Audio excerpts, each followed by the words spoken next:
Before you walk into your CNP exam, you need to understand something fundamental. This one meeting can determine the future of your benefits for the rest of your life. One wrong phrase, spoken in the heat of the moment, or out of pure frustration, these can seriously damage your VA claim for years. It happens every single day. This isn't because you're lying, or because your condition isn't real.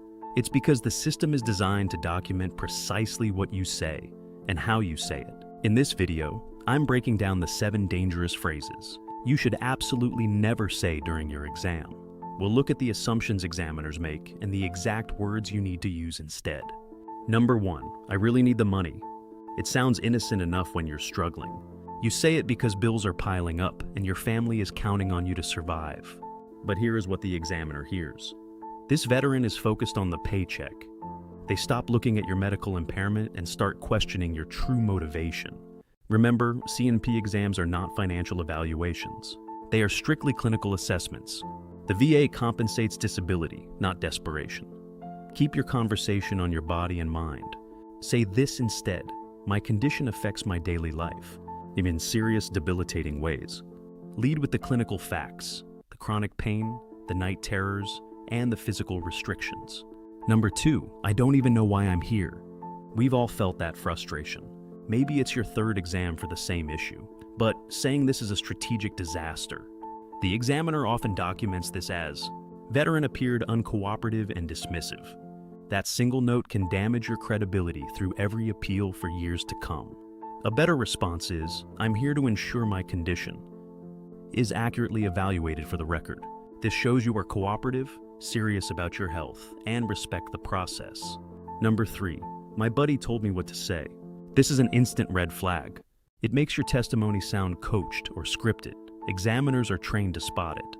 They assume scripted responses mean possible exaggeration of your actual symptoms, which is exactly what you don't want. No 2 claims are identical. Your buddy's experience is not your medical truth. Instead, focus entirely on your unique story. Talk about the specific incidents in service. Explain the symptoms you have right now and how your life changed after the uniform. Number 4, I don't remember, especially when you actually do remember. Veterans do this because of nervousness, fatigue, or fear of saying the wrong thing. Selective memory can look like evasion or dishonesty. To a trained medical examiner, they might assume you're hiding something or being intentionally vague to avoid a denial. The correct phrasing is, to the best of my recollection, this is how it happened. This sounds honest and credible. If you truly don't know, it's okay to say that. Number 5, I'm fine. This phrase destroys more claims than almost anything else. Veterans are trained to push through pain, to embrace the suck, and never complain. In an exam, I'm fine is documented as mild symptoms. Patient reports doing well. Even if you're in a flare-up that makes it hard to walk, those words can freeze your rating. Better phrasing, I manage my daily life, but I struggle significantly, with symptoms every single day. Detail the panic attacks, the back spasms, the migraines, and the sleep deprivation. Be clinical. Never describe your best day. Describe your typical day and your absolute worst days. The examiner needs to know the reality of your most painful moments, not your brave face. Number 6, I can work just fine. This is incredibly dangerous for your disability rating. The VA uses your ability to work, occupational impairment, to measure disability severity. When they hear I work fine, they document no major occupational impairment. If you work, you likely work despite your condition. You need to make that clear. Instead say, I am currently working, but it comes with severe limitations. Talk about missed days, boss accommodations, and the mental fog that slows you down. Working doesn't mean you're unaffected. It means you're fighting to stay employed. Make sure they understand the physical and mental toll it takes just to show up every day. And number 7, I don't take medication. Without context, this is a major strategic mistake. It tells the examiner the condition isn't severe enough for treatment. They assume you're recovered, but maybe the side effects were unbearable or trials failed. Then explain the specific adverse effects. The reason why is the most important part of your story. Don't leave it out of the record. Better, I tried medication, but I had to stop because... Then explain the specific adverse effects. Show them you fought for your health and that the condition is still prevailing. Here is the final truth. Your CNP exam is not a place for pride or for being stoic. Accuracy is everything. This is a forensic medical examination. Accuracy is everything for your future benefits. You need to explain what happened in service and how it manifests in your life today. Most importantly, explain what you have lost because of this condition. What can't you do? Your goal isn't to sound weak, it's to sound accurate. Inaccurate words cost benefits. Truth is power.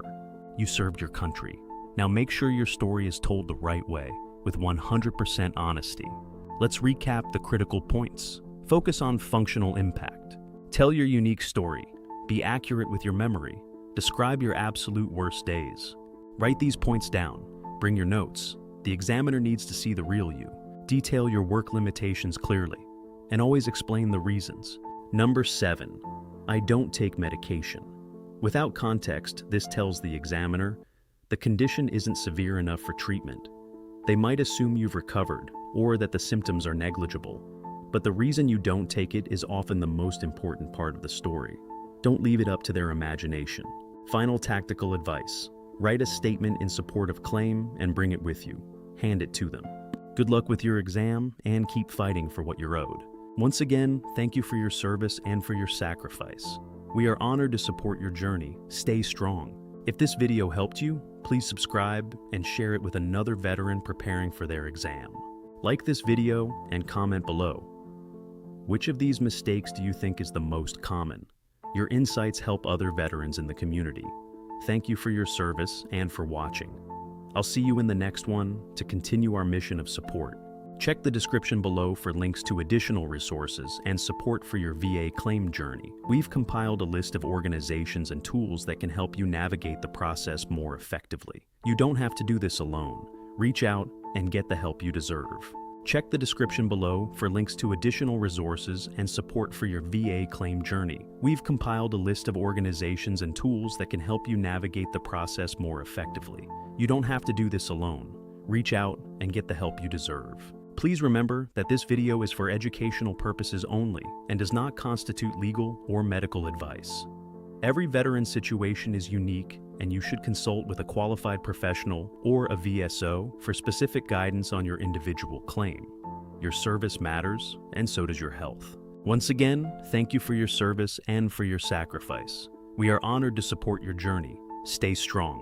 Let's go deeper into point 1. When you say you need the money, the examiner often checks a box in their mind that signals malingering or exaggeration. Even if every word about your pain is true, the financial comment casts a shadow over your medical evidence. You must separate your bank account.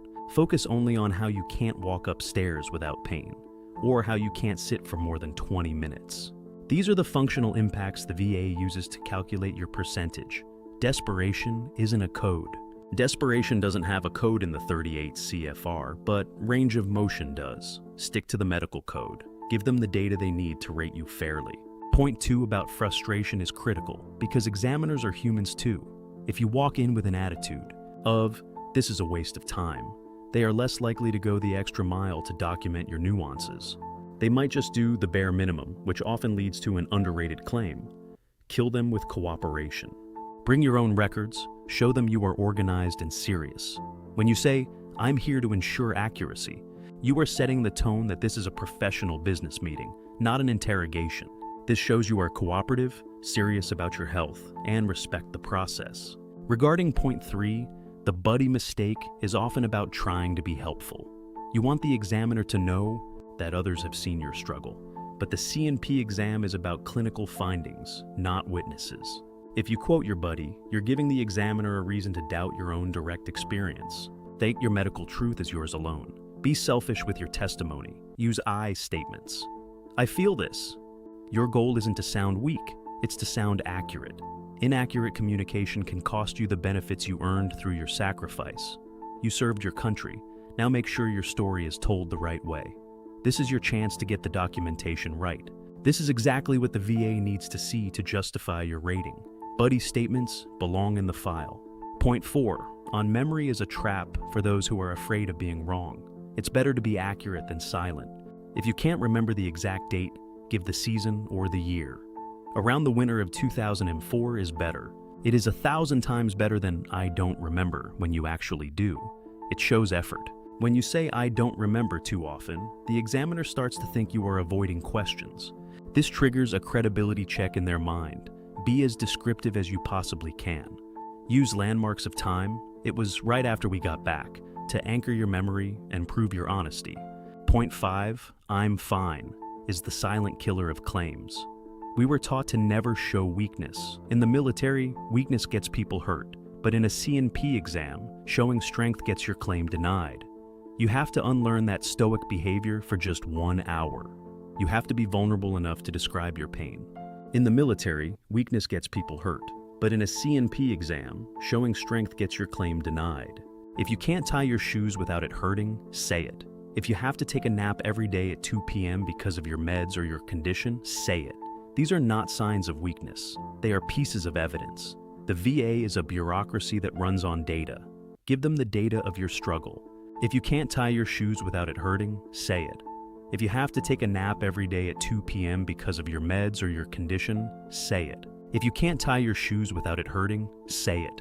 If you have to take a nap every day at 2 p.m., say it. The VA is a bureaucracy that runs on data.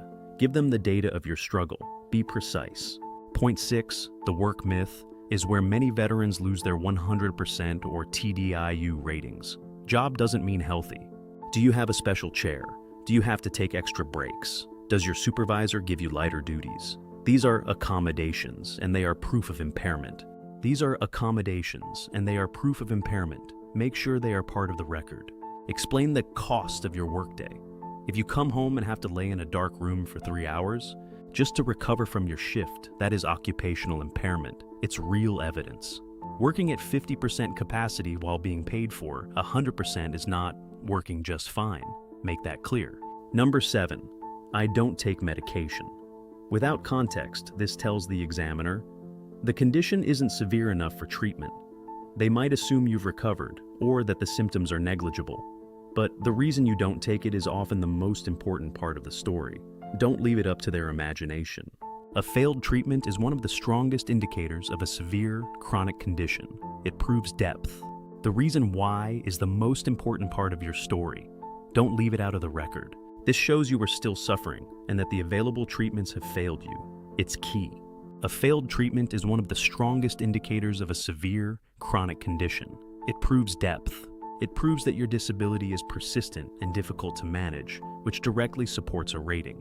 Understand the psychology. The examiner is often seeing 10 veterans a day. They look for patterns. If you use these 7 dangerous phrases, you are falling into a pattern of typical or mild cases. You need to break that pattern by being precise, clinical, and unapologetically honest. Be different. You aren't a number in a file. You are a human being who served. Your evidence needs to reflect that. By avoiding these costly mistakes, you are protecting the benefits you earned through sacrifice. Don't let your own words be the reason your claim is denied. Be prepared, be accurate, be an advocate. Final tactical advice. Write a statement in support of claim and bring it with you. Hand it to them. It ensures that even if you get nervous and say, "I'm fine," the written evidence is right there. It's your safety net. Preparation is the absolute key to a successful and accurate CNP exam. You've got this. You've navigated tougher missions than this. Treat your exam with focus and duty. The system can be frustrating, but it is navigable if you know the rules of engagement. Be ready. If this video helped you, please subscribe. Too many veterans lose claims simply because they weren't taught how these exams actually work. We're here to change that. Share this with another veteran and help them prepare for their journey through the VA system. Once more, thank you for your service and for your sacrifice. It is our honor to support you. Stay strong, keep fighting, and we'll see you in the next one. Out here, thank you for watching.